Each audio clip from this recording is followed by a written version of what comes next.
Thank you all for joining us on International Women's Day. We have a great virtual program for you today. It's Shattering the Glass Ceiling with Dr. Mamta Patel Nagaraja.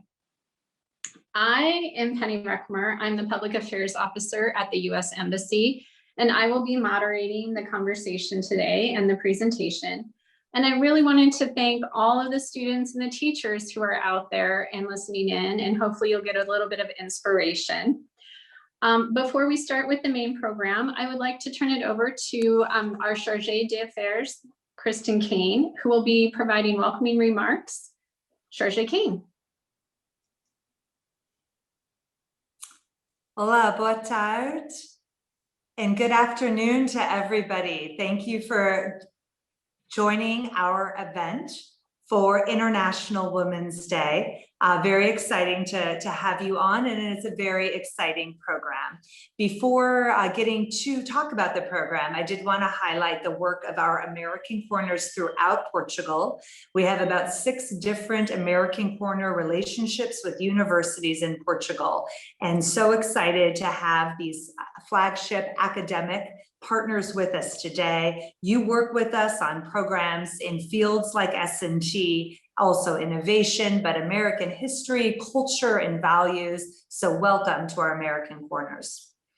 Each year, in fact, we celebrate Women's History Month in the month of March, and in particular today, International Women's Day. And we believe, as you do, that the global prosperity, security, and stability of countries cannot be achieved without the full participation of a society's women and girls. And in order to change the status quo, we of course need to inspire girls, and we hope to do that today, to teach boys to fight for gender equality as well, and then governments as well as businesses and whoops, want to make sure that I'm coming through okay? Yes, you are. Sorry, and want to make sure that businesses in all communities gather together to invest in women, to spur economic growth, and to advance women's human rights, and to eliminate any inequalities. Historically, we have seen women break barriers throughout the world. To name just a few: Marie Curie, Amelia Earhart, Dr. Mary Daly, the first Black woman in the United States to earn a PhD in chemistry, Dr. Ellen Ochoa, the first Hispanic woman to go to space. Last year, for those people who watch American football, there was the first female and gay coach in a Super Bowl game, Katie Sowers. And I think you all know that on January 20th, we swore in our first ever female vice president, also the first ever Black and South Asian female to be the vice president of the United States. Women have overcome such barriers, including during this past year of the pandemic, from an increased risk of domestic abuse during stay-at-home orders to increased economic and unemployment, insecurity. Women and girls have been disproportionately affected by the pandemic. But despite this disparity, women have actually led on the front lines helping get over this pandemic. They've served as unpaid caregivers, healthcare workers, teachers, and other essential personnel. And all the while, women have continued to advocate for the dignity and rights of all people. The Biden administration in the United States has put a priority on diversity, equity, and inclusion. And it's not just talk, but it's action. In addition to our first female vice president, for the first time in the United States, we have women as the Director of National Intelligence, that's Avril Haines, as a Treasury Secretary, that's Janet Yellen, as a Deputy Defense Secretary, Kathleen Hicks, and Deb Haaland, once confirmed as Secretary of the Interior, will be the first ever Native American Secretary of the Interior. At the U.S. Embassy in Portugal as well, we are also upholding these values of diversity and inclusion. We just finished the month of February where we had over 8 events on Black history. And as we're getting into March, this is the first of many events that we'll celebrate on women's history. I do want to highlight one in particular. there is the Academy for Women Entrepreneurs, or AWE, which is a new State Department program to encourage innovation and business development for women. It's present in over 50 countries, and we've been running a selection process to choose the first AWE Portugal women.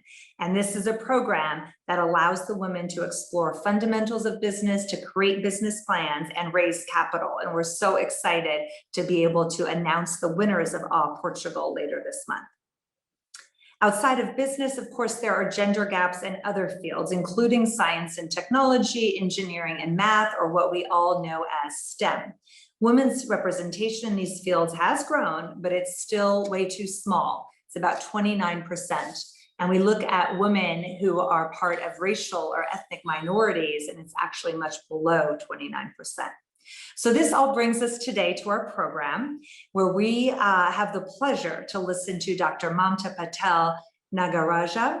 She is currently the Deputy Director for the Division of Science Engagement and Partnerships and manages the agency-wide Women at NASA program. She, beyond working at NASA, is an adjunct professor in the Department of Mechanical Engineering at the Catholic University. That's the one in the United States, of course. And she has such a fascinating biography. Prior to the position she has now, she was the lead mechanical engineer for instrument technology design for a proposed planetary mission to Venus at the NASA Goddard Space Flight Center. She also trained astronauts who flew aboard the US Space Shuttle and International Space Station and supported their missions as an operations engineer at the Mission Control Center at NASA's Johnson Space Center. Dr. Nagaraja was twice selected to interview to become an astronaut. That's a very rare opportunity. And in her educational background, she has a Bachelor of Science in Aerospace Engineering from Texas A&M. She has a Master of Science in Mechanical Engineering from the Georgia Institute of Technology, and also a Doctor of Philosophy in Bioengineering from the Georgia Institute of Technology as well. She lives with her husband and 3 children in the Washington, D.C. area. And something that I don't think I've ever seen on a bio before and really loved it about hers is she mentioned her dedicated and selfless parents. So Dr. Nagaraja, it is so good to have you with us today. You are not a stranger to Portugal. You were here in person about a decade ago, traveling around and speaking to people. We can't have you in person today, but so thrilled that you've given us some time to join us this afternoon. You're going to speak to us on Shattering the Glass Ceiling. I know we're all very excited.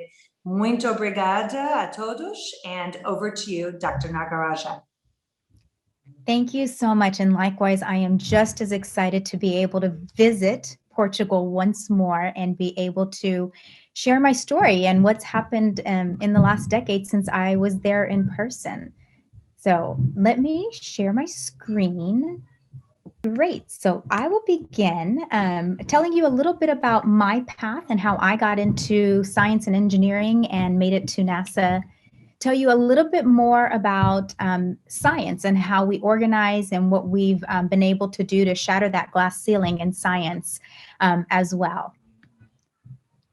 And as my bio, as was noted in my bio, I have this line at the very end that you don't often see in bios, but I put it in there because my whole life, as I've reflected back, people have asked, you know, what was it that gave you the drive or the opportunity to get to where you are?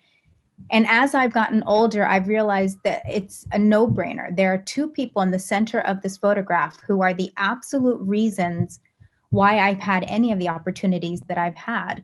And that's my mom and dad, of course. You'll see the wonderful woman in the Indian ethnic wear. And I'll have to tell you a story about her to start this entire conversation off. It's International Women's Day. And if ever there was a strong woman, it's the one that you're looking at in this picture with that Indian sari on. And I'll tell you, the theme this year is to choose to challenge, right? The norms of society. And I'd like to tell you how my mom did that. So we'll have to take a trip back mentally to India in the 1940s and 50s and 60s when my mom was living there and growing up as a young woman. Where she lived, she was in a small village outside of a town called Surat, which is on the Arabian Sea on the western end of India. Some of you may be familiar since you live on that other side of the world. Many people in America are not, but I find that people across the ocean tend to know more about the geography on that side of the world. So if you can picture the western part of India where the Arabian Sea is, she lived in a tiny village. And we're talking the 40s, 50s, and 60s. So it was not a prosperous time then. She grew up in a farming community. My grandparents were sugarcane farmers. And at that time, women were allowed to go to school, but they weren't allowed to go to school past high school, or what they called SSC in India. And my mom is quite the intelligent woman, and she wanted to study so much beyond. And she asked, and she was the only person I knew of, or that she knows of, who asked her parents, and her parents said no. So fast forward a couple of decades, and she gets married to my father. And my father comes from a large family with about 9, 10 children. And for many reasons, he was the one who had to take care of them, was the only one working along with his father. They were the only ones who were bringing in income. And in the Indian culture, when you got married, if you were the son, your wife moved in with you. So back then, he now had a family with 9 or 10 children. Most of them were boys, and their wives and their children all in one home. And he was the breadwinner along with his father. So my mom stood up. She literally stood up. She and one other woman in the village stood up and said, I choose to challenge the norms of our society, and I'm going to work alongside my father. And it wasn't taken well. The community did not want her to work because women didn't work then. They were to raise the children. And she had 2 children at that time, my 2 older sisters. And she chose to challenge the norms of that society. Very important, first point. Second point, also mentioned already in the introduction. My dad did not fight it. He said, you know what? She wants to work. You tell her not to, because I'm not going to. My dad knew better than to tell my mom no.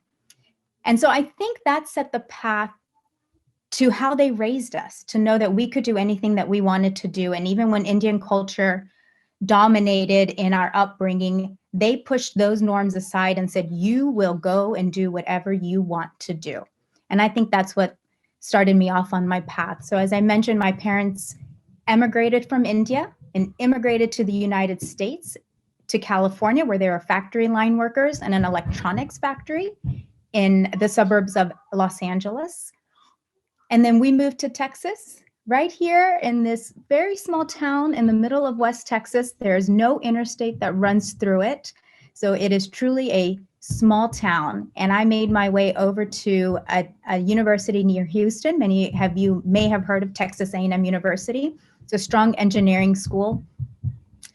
And nearby is NASA's Johnson Space Center. And that's really how I got my path to NASA. I chose a school, happened to be nearby NASA. At that time, I didn't actually know that it was, but it was my dream to explore space, whether myself or through science, or to help people explore space. I completed my further education at Georgia Tech, as was mentioned, which is in Atlanta, Georgia, right here, and then made my way to various areas of NASA. NASA Goddard Space Flight Center and NASA headquarters are in the DC area, which is where I am currently. I'd like to tell you just a few bits about what I've done during my career. It's quite a hodgepodge of engineering and operations and scientific opportunities, which appeals to my personality. I like to know a little bit about a lot of different things. And so I'll start with being able to train the astronauts. It was my first job out of my PhD. You'll see this is the last crew that I trained, one of the last crews to fly aboard the space shuttle. This is Mark Kelly. He was the commander of this crew. They flew aboard the space shuttle, and I think it was the second to last flight, if I remember correctly, right before the space shuttle program ended, and then to the International Space Station, which of course is still in space and inhabited by 6 astronauts at any given moment. So people are living, eating, and breathing up in space and have been doing so for 20 years now. We just finished the 20-year celebration of the International Space Station. This was one of the coolest things I've ever gotten to do for obvious reasons. Many of us dream to be astronauts. We grow out of that, but we are still in awe of what these men and women do. This crew happens to be all men, but certainly there are plenty of women who fly aboard a vehicle and rocket into space, which I just think is incredibly exciting. Their job amazes me.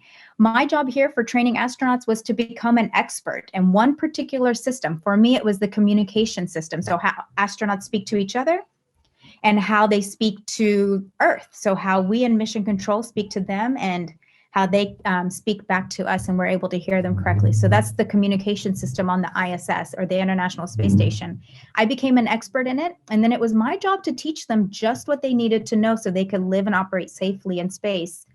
And if there were ever to be an emergency, how they could handle that emergency. Let's say, for instance, all of the boxes so that they could speak to mission control were out for whatever reason, a big power loss.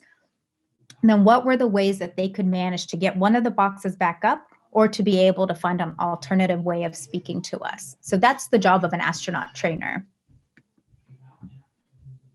I was also fortunate enough to be able to work in mission control. So for those who have heard the historical statements made when when the US were sending astronauts to the moon back in the 1960s and 70s, there was a statement that said, "Houston, we have a problem."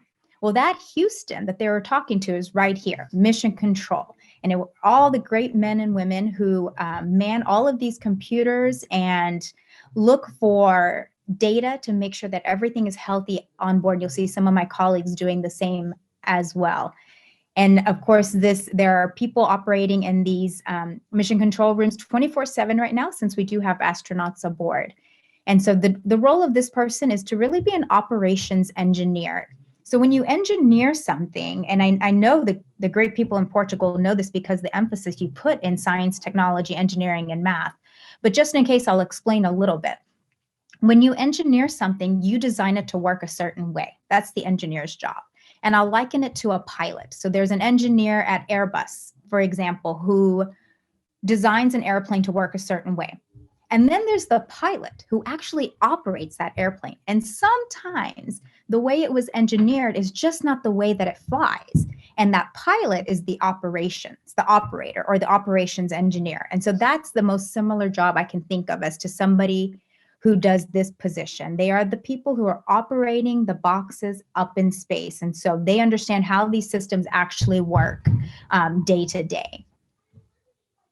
And I did that shortly, just at the same time I was training astronauts, so at the onset of my career. I then moved into our robotic exploration. So these are scientific missions. There are no humans on board. These missions are built and designed and flown, and they are investments in scientific discovery. Understanding where we come from here on our home planet and our place in this vast universe. So the two missions that I got to contribute to were the Laddie mission to the moon. And this was, it's probably coming up on 7 or 8 years ago that we had this mission go to the moon. And it was looking at the very, very thin atmosphere of the moon called an exosphere. And then eventually landed on the moon and looked at the actual dust on the moon and sent back chemical composition data for us. My role on this was to be the payload operations lead. So I got all of that data back, handed it over to the scientists, and made sure that it came back safely and that it was transferred over to the scientists so they could analyze it. For this mission, I was the lead mechanical engineer.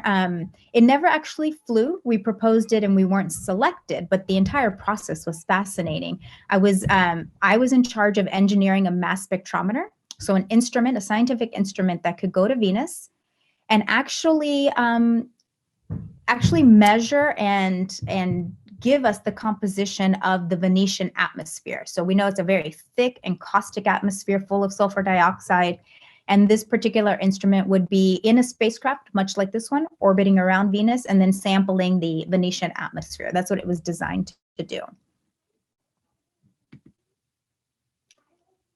And as you heard in the introduction, I was lucky enough to get an interview to be an astronaut. It's actually much more easy. I didn't know this when I was younger, but now that I'm older and I've been through the process, most of our astronauts come from the outside. They bring in a fresh perspective. They aren't typically employees who grow up with NASA, but rather coming from the outside, doing some sort of work that would really put them in a great place to be able to perform well in a mission up into space or in a rocket.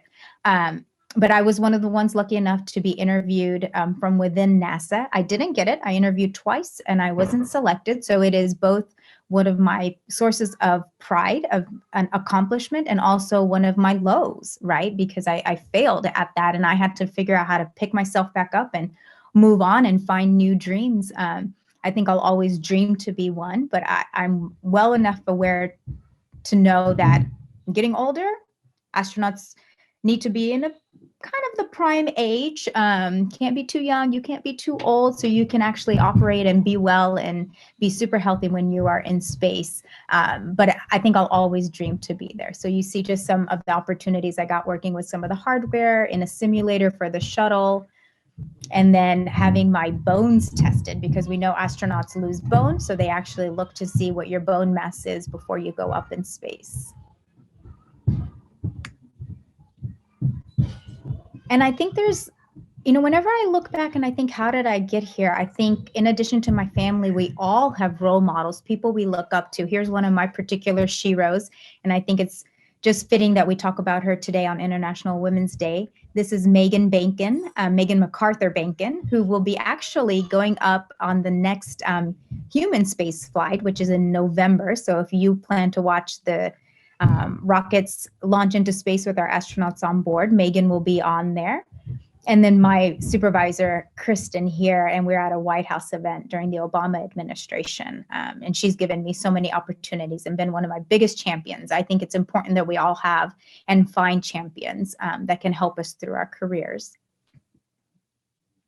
So that's enough about me. I'd like to tell you about science at NASA. So this is how NASA organizes its science. We have the study of the universe, literally everything in the universe except for these particular areas I'm about to cover. If it's one of these groups, then it goes under the study of astrophysics. There's the study of biological and physical sciences. So any of the space biology, which is mostly done up on the International Space Station. And then also looking at physical sciences. So how flames act. So if you start a flame, a candle flame, how do those flames act in a microgravity environment? That goes into our BPS program. It impacts all of us, regardless of where we live. I think this is such a strong and important part of what we do, and it's partnered with groups across the world, including very close to where you live. Our study of the planet, which is called heliophysics. And lastly, the study of the bodies in our solar system, and that's called planetary science. So if it's not in our solar system, it's not particularly the sun or Earth, it goes into our study of the universe and astrophysics. But I bring this up for one more important reason, rather than just telling you about the science we do, but to tell you, and I am so proud to say this, that 3 of these 5 major NASA science divisions are led by women. Take that in for a moment, because it wasn't always the case. 3 of the 5, the majority of our science at NASA is led by women. I think that's incredible. We should all be proud of that. And it's not because men are better than women, or we should put women in positions because they're women, and it's not because men are better than women. That's not the reason. To me, the reason you diversify is when you are tackling the toughest of problems. The voices you have, and the more diverse those voices that you have are at that table trying to solve that problem, the better solutions you're going to end up with. And I think that's why it's important that we diversify our teams. And so what I'm showing here is an org chart, not to tell you about the org chart, but I'm showing this because, again, I've got an amazing statistic I think should make us all proud. At NASA in science, 40% of our leadership is represented by women. We're talking at the very highest of science. And again, this was not always the case, but we are trending towards this diversity. 40% of our leadership is women, and I think that's exciting. We have a lot of work to do and a lot more progress to make in other areas, but certainly you can look at the data and see that there has been progress made. I showed this chart to you. It's our fleet of missions because at any given time in NASA science, we are operating 100 missions without any humans. These are all scientific missions, robotic explorers exploring our universe and within as well. So let's talk more about specific examples of how we have shattered the glass ceiling before we open it up for questions and answers. And I think women at NASA have contributed in so many different ways. Many people have stories very similar to mine, and I am proud and happy to share those stories, which I get to do in this presentation. So what you're looking at here is an artist's conception of the New Horizons mission. I'll take you back to 2006 when Pluto was still a planet. It had not been named a dwarf planet at that time, and NASA embarked on a journey, and that journey was called the New Horizons mission, to go learn more about Pluto. It was the mission. If you've ever seen the high definition image of Pluto where you can see the heart, this little flat basin area of Pluto, that image came from the New Horizons mission. Prior to that, all we had was a blurry kind of ish image you could make up of Pluto from the Hubble Space Telescope. So it was this mission that allowed us to see what Pluto actually looks like. Absolutely amazing. And it has continued, and it continues to operate in the belt, exploring some of those other objects, much like Pluto as well. But I bring this up to tell you, when we launched in 2006, the New Horizons mission had about 15% of women who were on staff. That's on par, at least in the United States, with the number of women that graduate from technical programs that would give them the skills necessary to work on a mission like this. But progress is important. And I'll tell you today, we have almost doubled the number of women who work on New Horizons. There are about 25 to 30% of the staff working on this scientific mission. So yes, we can make more progress, again, for the idea that we diversify the problems, the solutions to tough problems. But this is exciting that we have made progress that we can actually see. Our biological and physical sciences team, 50%, half of the entire program is made up of women, which I think is really exciting. And I think a couple of the ones that maybe you possibly have seen in the news are these two astronauts up on the International Space Station, not currently, but when they did spend their time up on the space station. This is Kate Rubins, and she's checking on some radish plants. You can see them growing here in the ISS, and the whole thought is to figure out how we can grow plants. So if we were to be successful in sending humans to Mars, that they would be able to create some sustainability. We wouldn't be able to ship all of the food that they need. And so the idea is, how can we grow plants in space? And then this is Christina Koch, who is working on the Cold Atom Lab. And this is one of those physical sciences experiments looking at quantum gases, I believe. It is way above my head. I bet there are people in this audience who would understand quantum gases at really cold temperatures. I'm just not one of them, but that's what Christina here is operating, the Cold Atom Lab. And then I will bring us to Mars. If you have been watching the news in the last month, you'll know that there are 3 countries just this year who have gone to Mars: China, the United Arab Emirates, and the United States, which I think is just absolutely incredible that 3 countries just in this last year during a global health pandemic have actually shown this incredible scientific advancement, because getting to Mars is not easy. I know it seems like it might be because so many of us are doing it, but the success rate of missions to Mars is still around 40%. The majority of them fail. So it is absolutely a feat of scientific endeavor and engineering to get to Mars and then to land on Mars. And you're looking at Perseverance, which is our latest rover, roaming the planet as we speak, sending us back incredible detailed images. There are more cameras on this mission than any other mission we've ever sent. And we are reaping the benefits of being able to see this planet. There's something about seeing with your own eyes. It's incredible to look at the videos and the images that we get back from Perseverance. I'm in awe every time I see one. So this is Perseverance. And let me tell you about the number of contributions that these women have made in the technical areas of the Mars 2020 Perseverance mission. You're looking at the mission lead for an engineering team responsible for the robotic arm, Diana. Diana also hosted our very first broadcast for a planetary landing in Spanish. And she has inspired, I mean, if you go to social media and you look up Diana Trujillo, she has inspired an entire group of Spanish-speaking generations. It is unbelievable how excited people are to see her as one of the faces of NASA. And that came from my team specifically, as the one who created the broadcast and brought Diana on. And I'm so proud of them for reaching new audiences and thinking more broadly.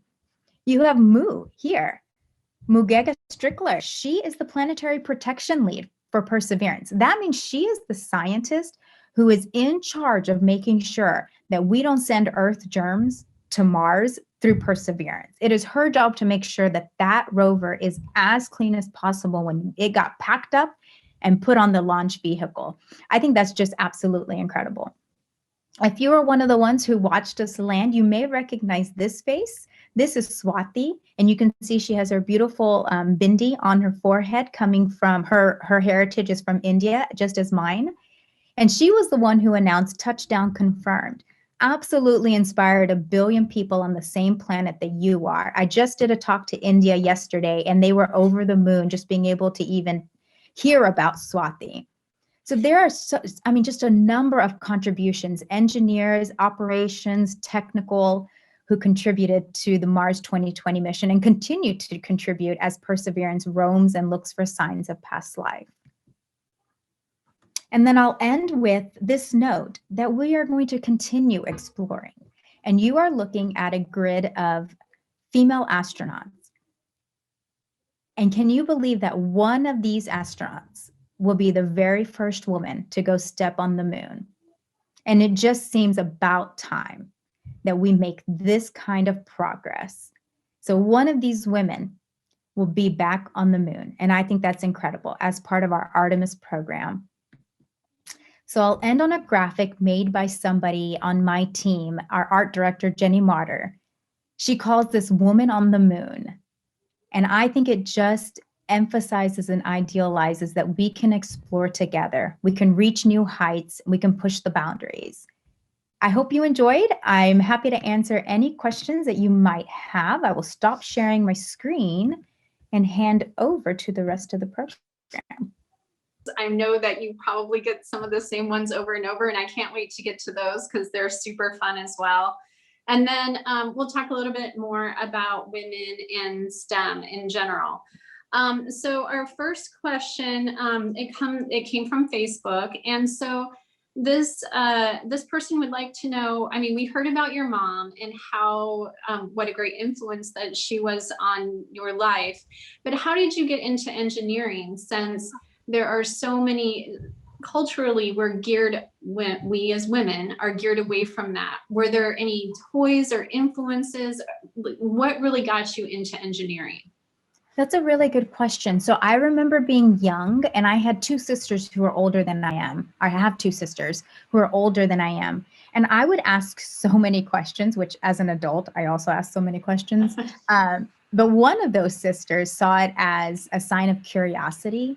And so she encouraged me to keep asking those questions. I wasn't told to stop. I didn't annoy anybody, but she encouraged me to ask and keep asking, and then would do things like, if I said, why are those leaves different? She would make me go look it up. And back then it was encyclopedias, of course. Now you Google it.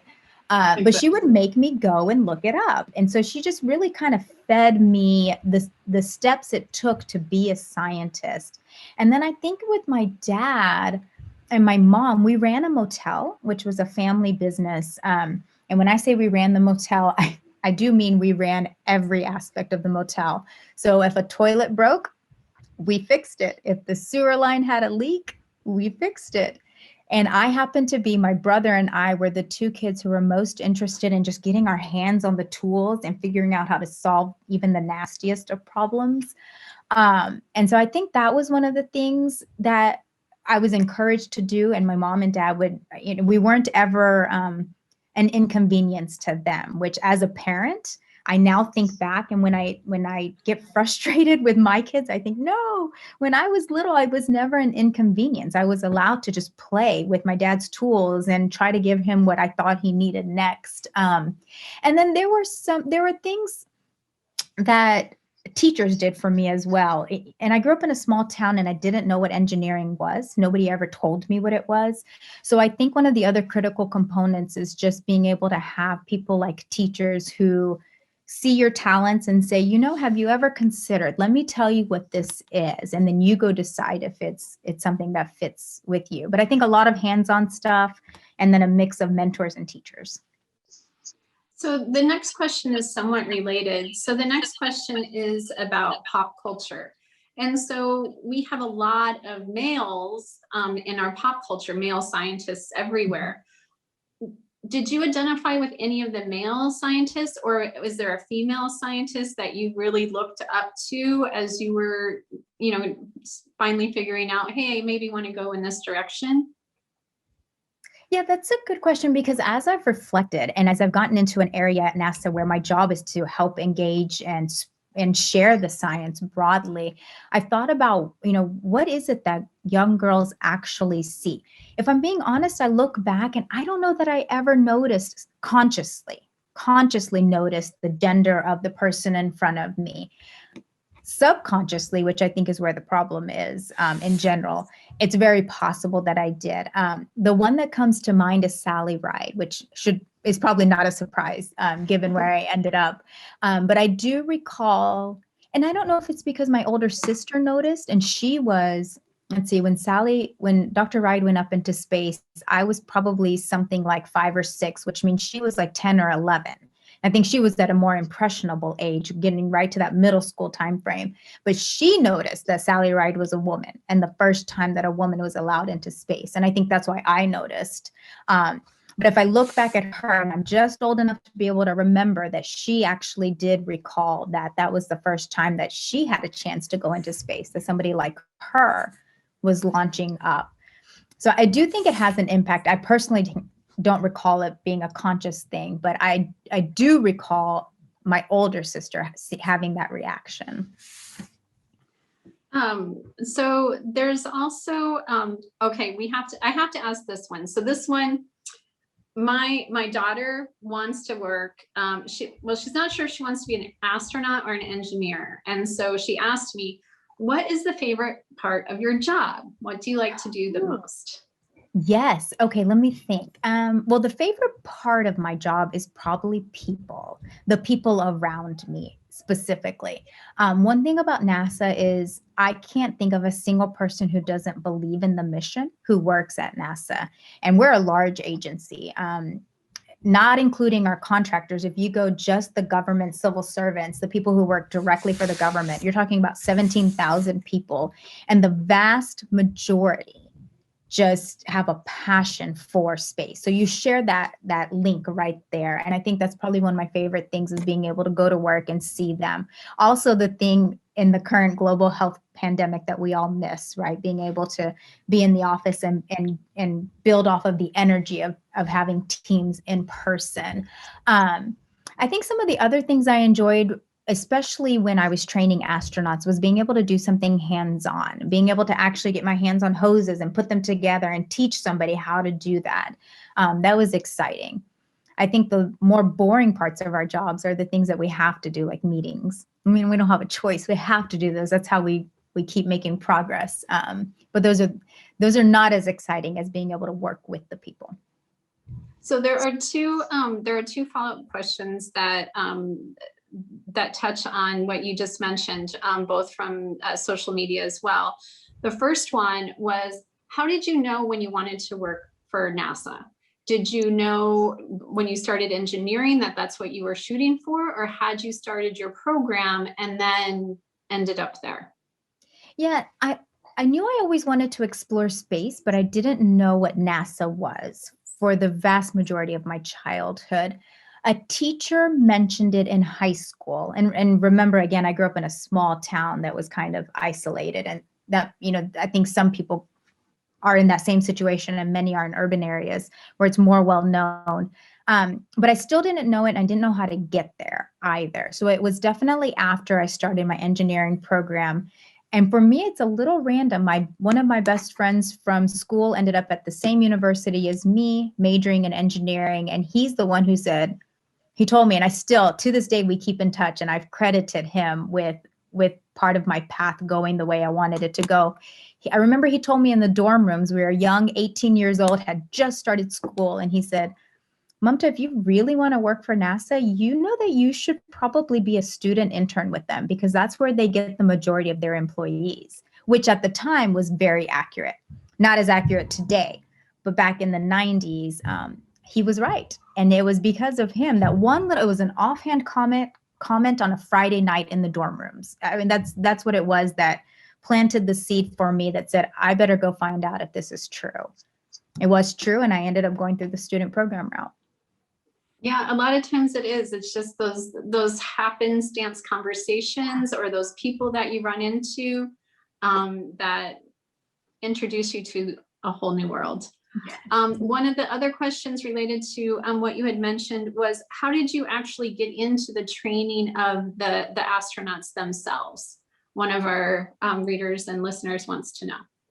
Yeah, so whenever you get into the student programs, there's a coordinator for those programs, and they get to know you and what you want to do and what you dream to do. And, looking back, I would have thought that every kid had said they wanted to be an astronaut, but maybe that wasn't true because only a few of us were placed with that job based on our interests. So it really was somebody at NASA listening who understood all of the various education programs. And during the interview, they would ask questions. And I think later they placed them in the groups where they thought they would be most interested and most successful. And then in the student programs, you're allowed to go to different areas. So you can start off training astronauts, and if you like it, stay there. And if you want to try other areas, then you should try other areas, which was beneficial. And I did try other areas and went back to training astronauts. So one of the things that you mentioned in your presentation was that you tried out for the astronaut program twice and you failed. And I think there are so many of us out there, regardless of gender, who they maybe want to try something, but they're so afraid of that failure. Can you just talk a little bit about what failure has taught you, not only in this instance, but in your career? Because it sounds like you've taken a lot of different chances. Yeah, one, I would say you have to do it. You have to take those chances. Even if you fail, you wouldn't have had the opportunity anyway if you didn't take the chance. But if you succeed, it could be the moment where your career takes off in the direction that you want it to. Failing is tough. I'll be honest, I have not failed that much in life. And so when I failed, it was rough. It was really, really, really, really rough. It took a lot. I mean, I think I let myself sulk for a whole week. I'm pretty sure I sulked and I was upset. And I tend to be a very even-keeled temperament. And I think one night, I remember very vividly, I just lost it. The kids were sleeping, and thank goodness I didn't wake them up, because I was throwing pillows. I mean, I was screaming, grunting. I mean, just the kind of screaming that it would embarrass you if you did it in front of people. And there's no better way to say than I lost it. I just completely lost it. I let myself go through that. It's almost like a grieving process. I let myself grieve the failure, own up to it, face it, let the emotions out. And the next day I promised myself I was moving on. I made myself a promise that I would move on from this. But you did it twice. I So did that it was really twice. brave. Yeah. And definitely failing the first time was, gosh, I don't know if failing the first time or second time was harder. They're both tough. Failure is not easy. But I will tell It's not. you, what people say though, that you learn the most from your mistakes. It's true. I mean, Mhm. I didn't even know I had a temper. Like I didn't know that I could get so mad about something. And so that was one thing I learned about myself. But I also didn't know that I would be able to be so determined. I'm talking in a 24-hour, maybe not a 12-hour turnaround. I went to bed, I woke up, and I moved on. I didn't know I could do that. I had no idea I was that strong. Yeah. So yeah, you learn a lot.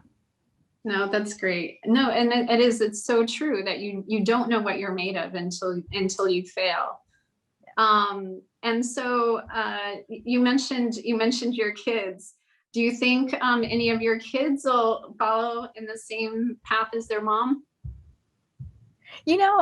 I almost don't want them to, because I want them to have their own identity. But my oldest, my son, who you may have seen during the tech test, he is, I mean, there must be something genetic. I married an engineer also.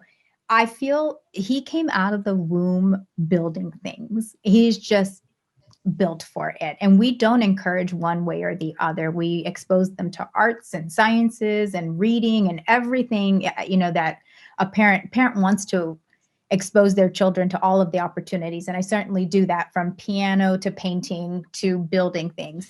And his skill set is just straight in building. If ever I could see one of my children going into space, it's him. That's great. So there's another question here from social media, and she's asking, what are some of the challenges that you still face at work in a male-dominated environment? Yeah, they're not as prevalent. I don't see it every day, but I do see it. I'm a little bit sad to say, but I'll also be honest. And it really, I don't. The one example I'll give is the one that sticks out in my brain. Like whenever I get this question, it's the one that I go back to. It's the one that pops up first. And when I had my first son, and I returned back to work about 6 months later, so I took a extended maternity, did some work from home, and then eventually came into the office when he was about 6 months old. And I remember a boss made the statement. It was a late day meeting, but he had given us a warning the day before that he was going to have a late meeting. So I prepared for it, and I arranged somebody to take care of him, and I was going to be arriving late. But I didn't tell anybody about this. I just did what I thought was my call of duty. I was warned that there would be a late meeting, so I took action to make sure that my son was taken care of.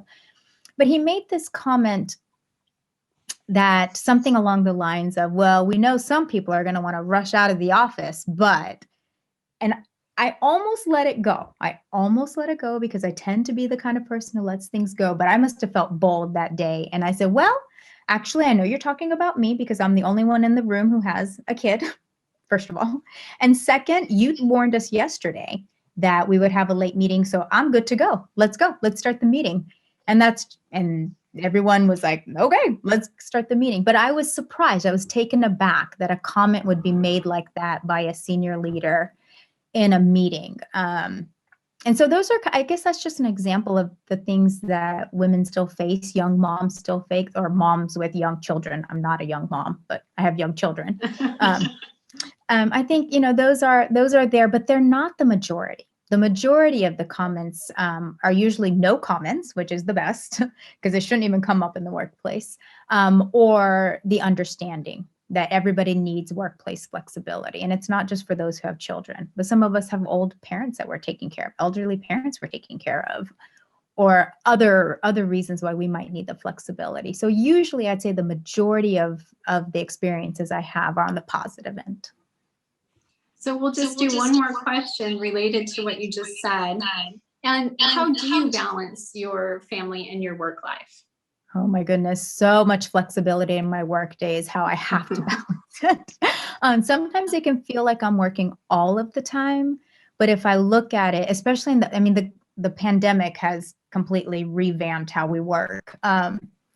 But sometimes it's working for a few hours straight and then taking a couple hours to be with the kids right now, currently in the pandemic, taking a couple hours to be with them and then picking up again when they go to bed, which makes it seem like you're working all day, but really you weren't. You just had to shift your work into moments where you could, so you could actually think and be intelligent.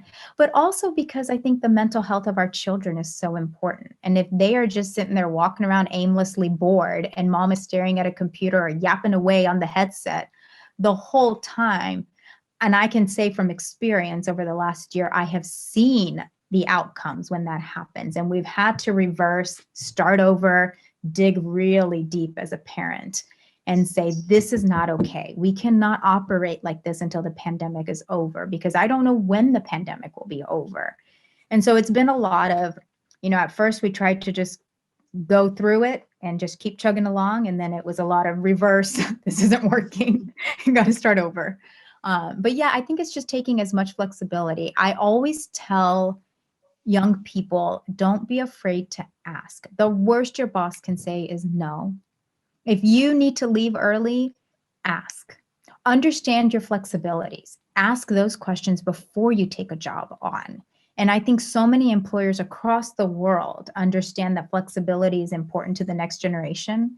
And I know now as I hire new people, hiring the next generation is important to me. So if that means they need flexibility, then I'm going to make sure that they have a flexible work life so they will join my team. Yeah. So I think young people just need to know that we're looking at bringing you on board and we know what you value. Yeah, and I definitely think the pandemic's made us reevaluate so much of that, like workplace flexibility, work-life balance, and all of that. So yeah, I hear you on that one. So going in, okay, now we get questions about space. Yes. You know what the first question is going to be. You know it. I know you do. How do you pee in Okay. space? What? Is it how you pee Oh in space? no, that did not make it. Oh, okay. But although we will come back to that, but I will ask this one first. In your opinion, is there alien life? Oh. Okay, so we're going to go with in your opinion, just in case anyone watches this recorded. The official answer is we have not found life, past life or current life. We have not found that anywhere than our own planet, of course. If you're asking me, Mamta, it is just so difficult for me to think that we have all of these galaxies and so many stars and solar systems across the universe. The more pictures I see from Hubble, the more I just think there just has to be somebody else who's searching to see if there's life in another planet, and it's us. They're looking for us and we're looking for them. Of course, we have no proof of that whatsoever, but it seems so difficult for me to fathom otherwise. Yeah, no, I totally agree with you. And it almost makes me mad that I will be probably long gone before we finally meet those people or those creatures or those organisms, whatever else is out there. When I think about it, it just makes me so angry because there's got to be. Okay, so to go back to your question though, if you have not been to the Smithsonian Space Museum, which has a display on how one would pee in space, can you explain to us how one goes to the bathroom in space? Yeah, I think the easiest way to describe it is it's a suction cup, much like a vacuum tube would suck up the debris on your carpet. You would use this tube that has a little cup on the end, and then that's what you pee into. So it can collect it through the tube, and you don't have human waste floating around in the local environment. Yeah, that would not be good for anyone. No. And I'll just add on in case people don't know this, that they recycle their urine and use it for drinking water. Yeah. Really? So I think that's the one thing my son would not be able to handle. I don't think he could be. Just the knowledge of that. Yeah. So here's another one. Do you think that we will at any time soon be able to develop installations and have people living on Mars? Yes. How soon, I'm not quite sure in terms of getting to the point where you can actually have installations. I think we will be able to see humans on Mars. I don't have a good time frame, but I think while we are still living, those of us who are on this call, assuming you're somewhere around midlife, and even older than that, I think it's even possible my parents who are in their 70s might be living when we get humans to Mars. Now, it's going to take a considerable amount of time after that to actually get to the point where you can build installations, because the first few are going to be exploratory, figuring out what it's like there. We'll have to adapt based on what those astronauts report back. And the travel time is extensive right now. I think working on better fuels that can get you there faster, which is ongoing, will be important.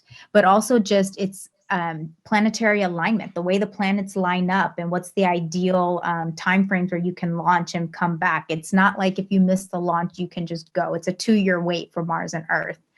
So if you miss your launch window, then you're waiting for 2 years, either going there or coming back. So I think there's a lot, the time frames it's really difficult to plan for that, because missing it is where you're going to get your big delays. Okay, that's really interesting. I didn't realize that. So another question, also from social media, like the other ones previous. Do you think that in our lifetime that we're going to need some sort of space laws that sort of govern how we navigate space and how we act in space? Yeah, they're already there. In fact, we have an entire profession within NASA. We have space lawyers who understand international space laws and work with our other partner and sister agencies to make sure that we all explore space per those laws. But yeah, they already exist. Wow. Okay, and so then, so this next question also from social media is about space garbage. So how much of a problem is space garbage, and what are we going to do about it? Yeah, so I'm not an expert in the space garbage, but it's a problem. I mean, I don't know anyone who denies that it's a problem.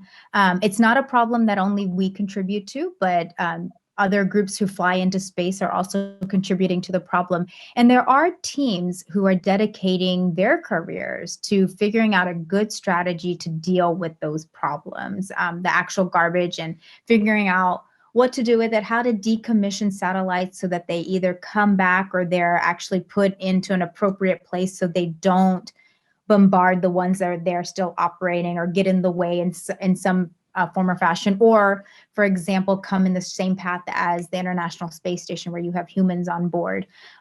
So there are groups who are looking at that, monitoring and figuring out the strategy. It's not my expertise, but I know that it's in work. Wow. So we're going to switch a little bit and we're going to talk about girls in STEM fields, but kind of the lead question to that, has NASA made any adaptations for women going to space in terms of their spacesuits? Because I know early on, they didn't really have any sort of difference in terms of the suits. And it was pretty obvious when you would see these, small women in this like ginormous thing. Have they made any advances in the spacesuits?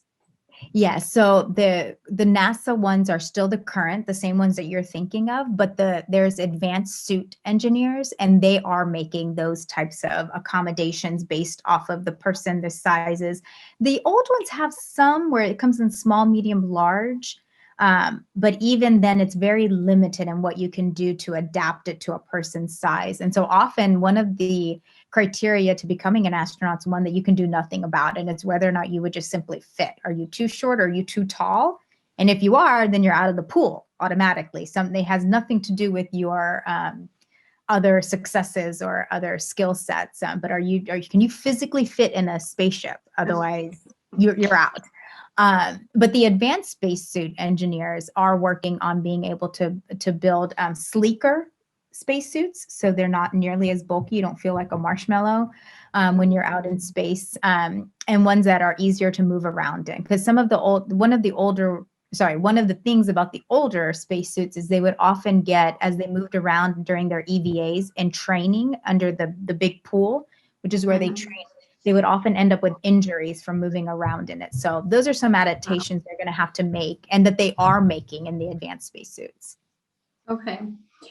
So what are some, in your opinion, what are some practical actions that we can do to better support girls who want to go into the STEM fields? How do we, overcome like unconscious bias and things like that? Do you have any sort of advice?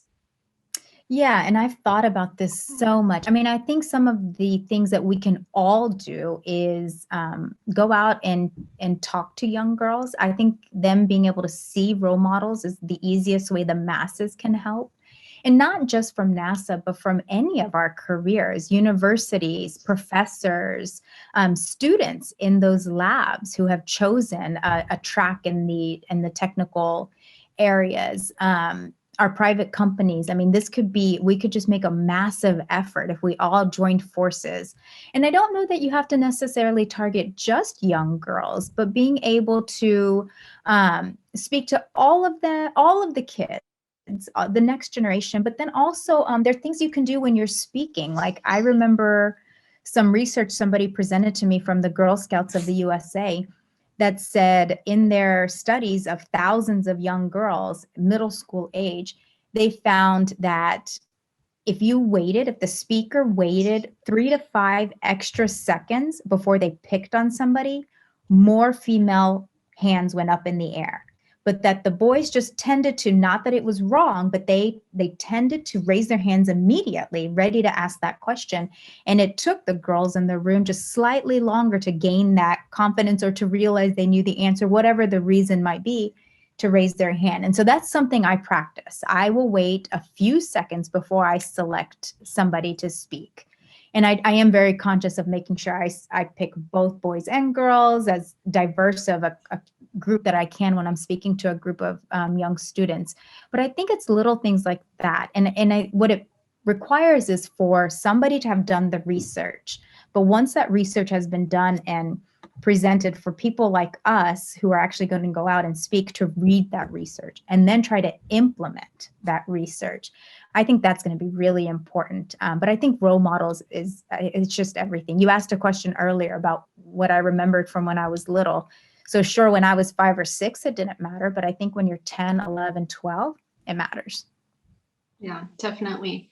So I know, speaking of answering questions and lots of people inquiring, we have a lot of people in our chat, and my colleague Crystal is actually going to read some of those questions.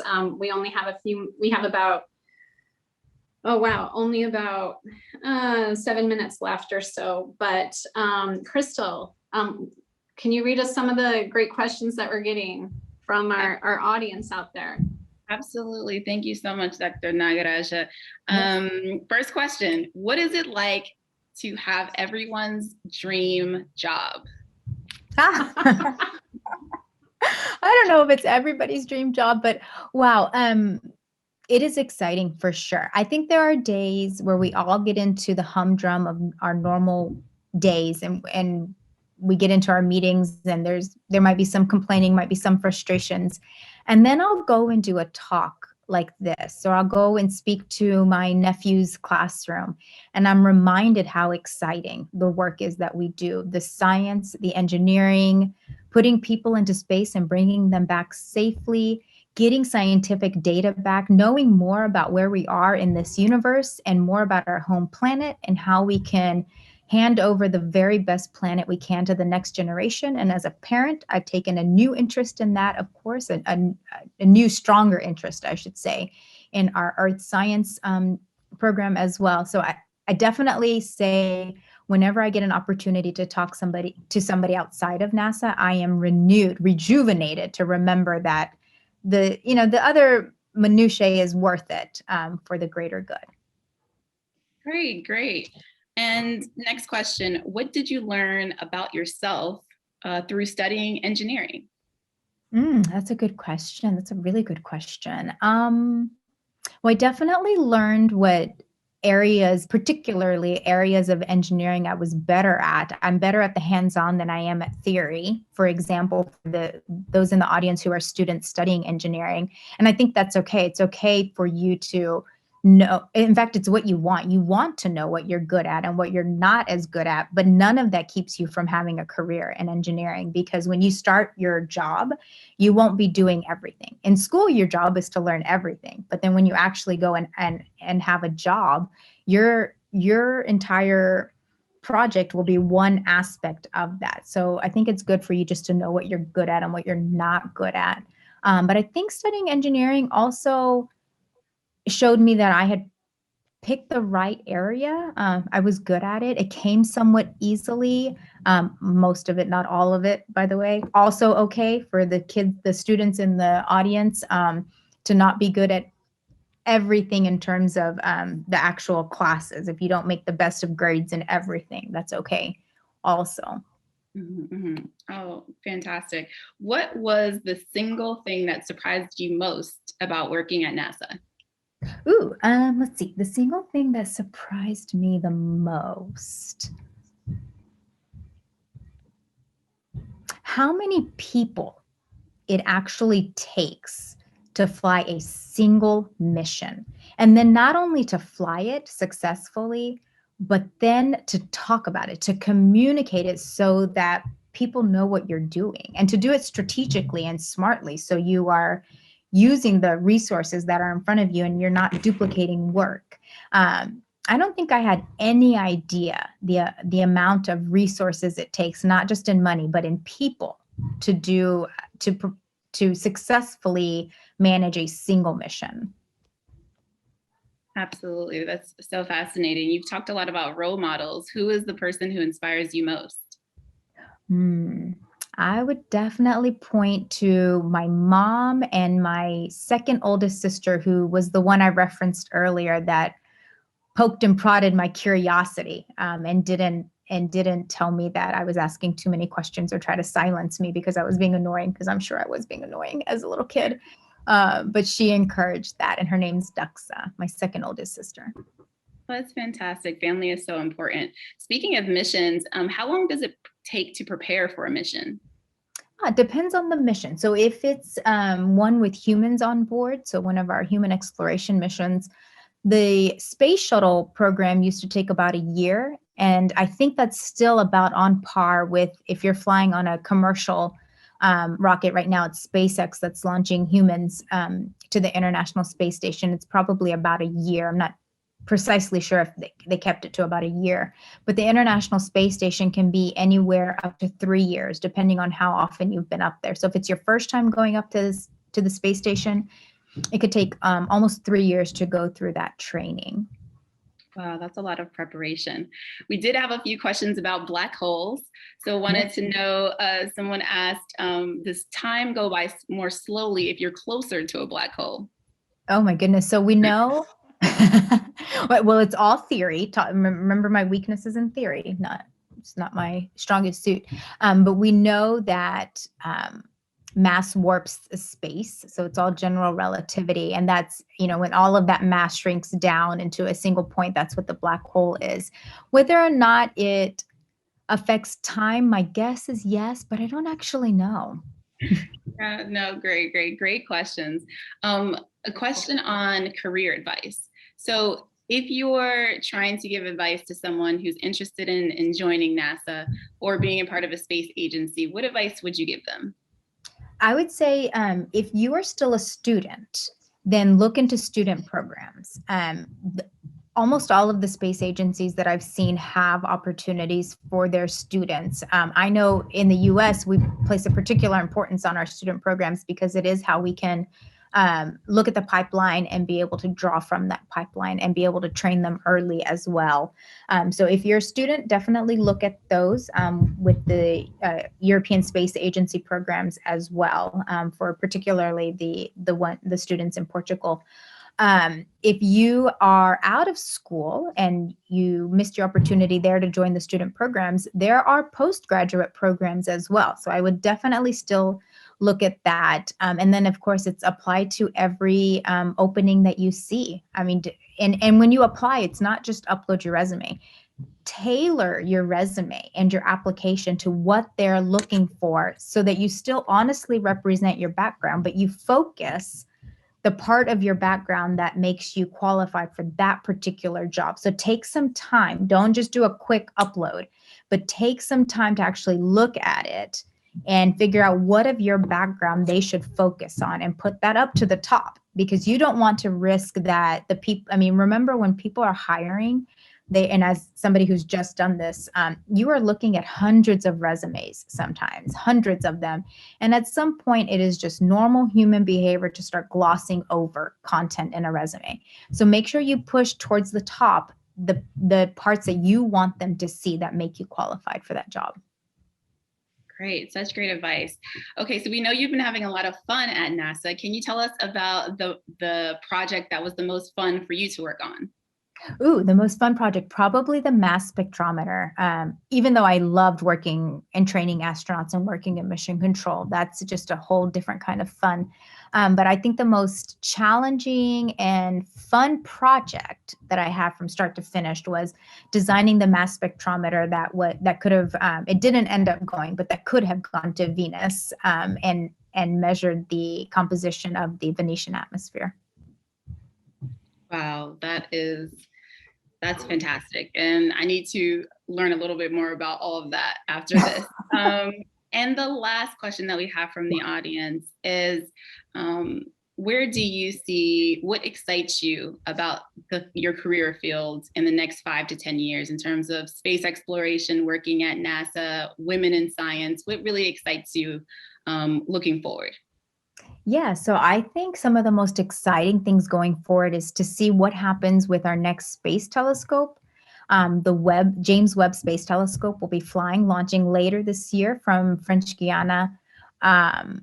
I think that's going to be exciting. It's going to see further and deeper into space than the Hubble Space Telescope can. And I'm excited to see what we get back from that and what our scientists do with that. And that's, of course, across the world. That data is analyzed from scientists everywhere, which I think is probably the most exciting. I also think that might be one of the more exciting parts for me. I would love sometime in the next decade for my career to let me work with the Indian Space Research Organization for obvious reasons, where my family comes from. And just to be able to give back and contribute to the economy of India as well through space research. I think that would be super exciting. Thank you so much for answering the questions from the audience. It's truly a pleasure. Thank you for all of those questions. There were so many. I'm impressed. I hope we did. I know. I think we did like 100 questions. I don't know if we really did, but it seemed like it. But no, and those weren't even all of them. You should have seen. So I'm sorry if you saw my arm kind of sticking up. I was scrolling and scrolling through all the questions. There were, 77, I think 77 questions on there. There's no way that we could answer them all, but thank you so much. It's really been a true pleasure to have you. I know we haven't really met except for a few minutes earlier, but women in science is my passion. I too come from a science background, and so it's just so fun to have someone that's working for NASA and a woman engineer to celebrate International Women's Day with, and just to answer all these fun questions and provide inspiration to all of us, not just the young girls out there, but to all of us. So thank you so much for everything. Thank you. I would say the thanks is to your team for organizing this, because it gives us that opportunity to do what we talked about, to be role models, to tell our stories. You never know when that one person is in the audience who says, yep, that's it. I can do it. I know I can do it. Yeah, no, you're exactly right. So thank you again, and have a great rest of your day. And for everyone who's out there, thank you so much for joining us. We had such a great turnout, and hopefully we will be able to do this live very, very soon. Yes. And I'm seeing all the messages in the chat. Thank you to right? everybody. So special. They're making my day. Yeah. Thank you. So as everyone signs off, you can kind of take a look, but thank you all for participating. Absolutely. And for those who are interested in studying STEM fields or any other fields, we definitely want to recommend that you check out the Fulbright Commission in Portugal's website. It's fulbright.pt. A lot of great opportunities for people to study, research, and do professional conferences in the United States. And this is all a part of our great partnership with the Fulbright Commission in Portugal and our support of getting more women and young people interested in studying STEM fields.